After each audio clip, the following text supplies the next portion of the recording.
চলে এসেছি প্রতিদিনের মতো নতুন এক রেসিপি নিয়ে। আপনারা দেখছেন গ্রামের মেয়ে রানু ইউটিউব চ্যানেল। আমার এই ছোট্ট চ্যানেলে তোমাদের অনেক স্বাগত জানিয়ে আজকে রেসিপি শুরু করছি বন্ধুরা। আজ একটা দুর্দান্ত স্বাদের রেসিপি শুরু করব তোমাদের সঙ্গে, আশা করছি খুব ভালো লাগবে আজকের রেসিপি। চলো তাহলে আজকের রেসিপি ঝটপট শুরু করে দিই। তো বন্ধুরা দেখো, পেঁয়াজ কলি নিয়েছি এইখানে, একদম তাজা পেঁয়াজ কলি নিয়েছি। পেঁয়াজ কলি তো আমরা সবাই বাড়িতে রান্না করি এই শীতের সময় কম বেশি, আর পেঁয়াজ কলিটা আমরা ভাজা করি। তো বন্ধুরা আজকে এই পেঁয়াজ কলি দিয়ে এত সুন্দর একটা দুর্দান্ত রেসিপি রান্না করব।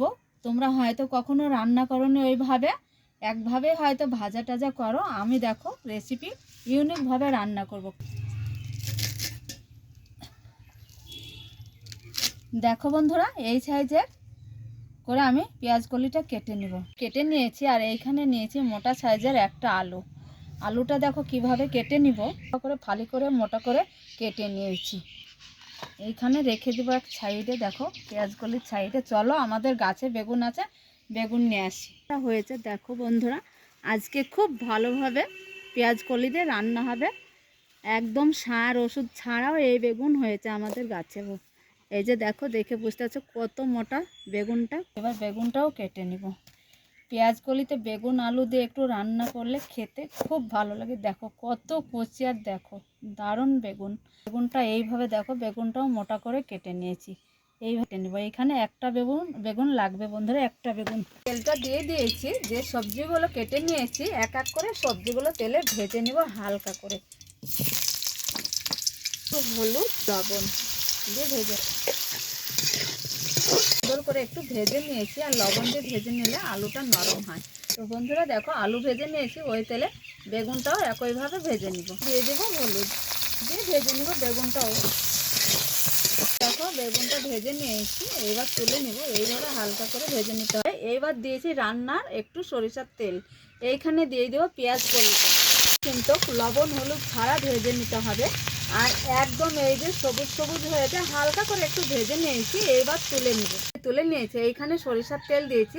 আর এইখানে দেখো সামান্য একটু মায়া মাছ, আমরা গ্রামে মায়া মাছ বলি, সবাই কেউ কেউ মোরলা মাছ বলে। তো এই মাছটা ভেজে নিব। এই মাছটা এই মেন রান্নায় লাগবে মাছ। দেখে নিশ্চয় বুঝতে পারছো, মাছটা খুব সুন্দর করে চটপটা করে একদম ভেজে নিয়েছি। এইবার তুলে নিব। মেন রান্নায় কড়াই দিয়েছি সরিষার তেল, তেলটা গরম হয়েছে। এইখানে দিয়ে দেবো হাফ চামচ গোটা জিরে ফোড়ন। এইবার দিয়ে দিব কেটে রাখা পেঁয়াজ, দিয়ে দিব কাঁচা মরিচ ঝাল বুঝে একটু। পেঁয়াজটা খুব সুন্দর করে আগে ভেজে নিব, একদম কালার করে ভেজে নিব পেঁয়াজটা খুব ভালো করে ভেজে নিয়েছি। এইখানে দিয়ে দেবো হাফ চামচ হলুদ, লঙ্কা গুঁড়ো, দিয়ে দিব জিরে বাটা, দিয়ে দিব রসুন বাটা, দিয়ে দিব আদা বাটা। একটুটাতে মশলাটা কষে নেব। একটু ধনে গুঁড়ো, অনুযায়ী লবণ ছেড়ে দিয়েছে। মশলা যত ভালো করে কষবে তত রান্নার স্বাদটা বাড়বে, এতে খুব ভালো লাগবে। এবার দিয়ে দেবো ভেজে রাখা আলু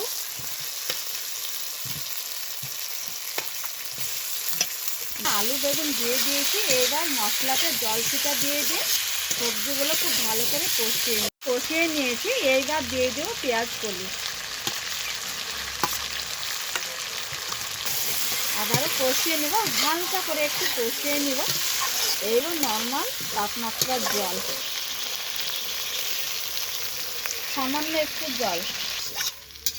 এবার একটু ঢাকা দিয়ে রান্না করে নেব। 2 মিনিট ঢাকা দিয়ে রান্না করে নিয়েছি। এইখানে দিয়ে দেবো ভেজে রাখা মোরলা মাছ।